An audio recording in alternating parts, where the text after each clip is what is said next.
Hello, എല്ലാവർക്കും പുതിയൊരു വീഡിയോയിലേക്ക് സ്വാഗതം. അപ്പോൾ ഇന്നൊരു ഈവനിങ് വ്ലോഗാണ് കേട്ടോ. അപ്പോൾ വൈകുന്നേരം ഒരു 3:30 വൈകുന്നേരത്തെ പരിപാടികൾ തുടങ്ങും. അപ്പോൾ ആദ്യം തന്നെ നമ്മുടെ ഹാളിലുള്ള സോഫയുടെ മുകളിലത്തെ വിരികളൊക്കെ ഒന്ന് നേരെ വിരിച്ച് ഹാളൊന്ന് അടിച്ചു വാരി, പിന്നെ നേരെ വന്നത് സിറ്റ് ഔട്ടിലേക്കാണ്. സിറ്റ് ഔട്ട് വൈകുന്നേരത്തെ ഒന്ന് അടിച്ചു വരും തുടയ്ക്കുകയും ചെയ്യും കേട്ടോ. ഇന്ന് നല്ല പോലെ കാറ്റുണ്ടായിരുന്നു, അപ്പോൾ പൊടിയൊക്കെ ആയിട്ടുണ്ടായിരുന്നു. അപ്പോൾ ഞാൻ അവിടെ നിന്ന് അടിച്ചു വരി തുടയ്ക്കുകയും കൂടി ചെയ്തു. പിന്നെ നേരെ അടുക്കളയിലേക്ക് വന്ന് അടുക്കളയും കൂടി ഒന്ന് അടിച്ചു വരിട്ടോ. റബ്ബറിൻ്റെ ഇലയൊക്കെ വീടിൻ്റെ അകത്തേക്ക് എത്തിയിട്ടുണ്ട്. പിന്നെ ഒരുപാട് തുണികൾ ഇന്ന് ഉണങ്ങാൻ വേണ്ടി ഇട്ടിട്ടുണ്ടായിരുന്നു. നല്ല വെയിലും ഉണ്ട്, നല്ല പോലെ കാറ്റും ഉണ്ട് കേട്ടോ. അപ്പോൾ കുറേ 2 ദിവസമായിട്ട് മഴയായിട്ട് കുറേ തുണികളുണ്ടായിരുന്നു. അപ്പോൾ അതൊക്കെ ഉണക്കി എടുത്തിട്ടുണ്ട്. പിന്നെ എടുത്തപ്പോൾ കുറച്ച് നനവുള്ളത് അവിടെ തന്നെ ഇട്ടു കേട്ടോ.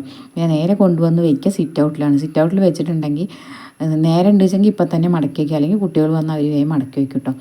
അപ്പോൾ പിന്നെ ഞാൻ കുട്ടികൾക്ക് കഴിക്കാൻ വേണ്ടിയിട്ട് പഴം കൊണ്ട്, നേന്ത്രപ്പഴം കൊണ്ട് കുറച്ച് സ്നാക്സ് ഉണ്ടാക്കിയിട്ടുണ്ടായിരുന്നു കേട്ടോ. അപ്പോൾ അതൊന്ന് സെറ്റാക്കി വെച്ചു. പിന്നെ ഏട്ടൻ പാലിന് പോയിട്ടുണ്ടായിരുന്നു. അപ്പോൾ അത് വരുന്നുണ്ടോ എന്ന് കാത്ത് കുറേ നേരം നിന്നു കേട്ടോ. ഏട്ടനെ കാണാതായപ്പോൾ ഇനി കുട്ടികളൊക്കെ നേരത്തെ വന്നാലോ എന്ന് വിചാരിച്ചിട്ട് ഞാൻ കുറച്ച് കട്ടൻ ചായ വെക്കാമെന്ന് വിചാരിച്ചു. പൊടി കമ്മിയാക്കിയിട്ട് അവർക്ക് കട്ടൻ ചായക്കുള്ള വെള്ളം അടുപ്പത്ത് വെച്ചു. പിന്നെ കുറച്ച് പാത്രങ്ങൾ കഴുകാണ്ടായിരുന്നു കേട്ടോ. ഉച്ചയ്ക്ക് ഭക്ഷണം കഴിച്ചതിൻ്റെ പാത്രങ്ങളൊക്കെ അപ്പം തന്നെ കഴുകി വെച്ചിട്ടുണ്ടായിരുന്നു. പിന്നെ നമ്മൾ കറി വെച്ചതൊക്കെ ഒഴിച്ചിട്ട് അതൊന്ന് കഴുകി വെച്ചു. അപ്പോഴേക്ക് നമ്മുടെ ചായ അവിടെ തിളച്ച് വന്നിട്ടുണ്ട് കേട്ടോ. അപ്പോൾ ഞാൻ മധുരം ഇട്ടിട്ടുണ്ടായിരുന്നു.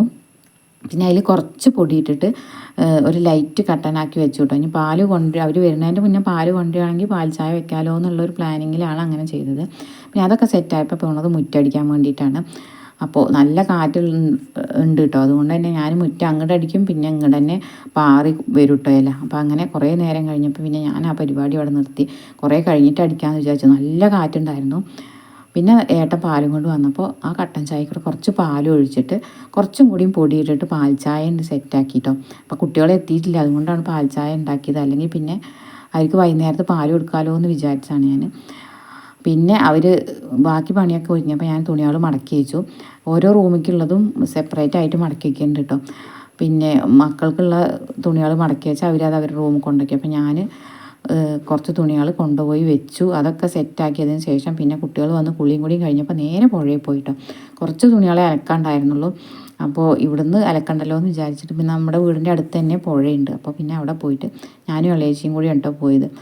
അപ്പോൾ നമ്മുടെ അഴയ്ക്കൊക്കെ കണ്ടോ, തുണികളൊക്കെ ഉണങ്ങി കിട്ടിയപ്പോൾ കുറേ സ്ഥലം ഉണ്ടായിരുന്നു. അപ്പോൾ 2 ദിവസം മഴ പെയ്ത കുറേ തുണികൾ ഉണങ്ങാണ്ടാവട്ടെ. നമ്മുടെ റബ്ബറാവും കൊണ്ട് വല്ലാതെ വെയിൽ തട്ടില്ല. അപ്പോൾ തുണികൾ ഉണങ്ങി കിട്ടാൻ കുറച്ച് പ്രയാസമാവും. കുറേ ചവിട്ടികളൊക്കെ അലക്കിയിട്ടുണ്ടായിരുന്നു, അതൊക്കെ ഞാൻ മടക്കിയിട്ട് ഉള്ളിൽ കൊണ്ടുപോയി വെച്ചു. അപ്പോഴേക്ക് കുട്ടികൾ വിളക്കൊക്കെ വെച്ചിട്ടുണ്ടായിരുന്നു. അപ്പോൾ ഇനി വിളക്ക് ഇവിടെ തൊഴുകൽ കഴിഞ്ഞിട്ട് നേരെ പോണത് ഇനി നമ്മുടെ അമ്പലത്തേക്കാണ്. നമ്മുടെ തറവാട്ടിലെ അമ്പലത്തിൽ രാവിലെയും വൈകുന്നേരത്തും വിളക്ക് വയ്ക്കും. അപ്പോൾ ഇനി അവിടെ പോയിട്ട് പിന്നെ എല്ലാവരും കൂടിയിട്ടാണ് സന്ധ്യാനാമം ചെല്ലുക കേട്ടോ. അപ്പോൾ അതിന് വേണ്ടി പോവുകയാണ്. അപ്പോൾ അത്രയേ ഉള്ളൂ ഇന്നത്തെ വീഡിയോ. ഇഷ്ടമാവുകയാണെങ്കിൽ സബ്സ്ക്രൈബ് ചെയ്ത്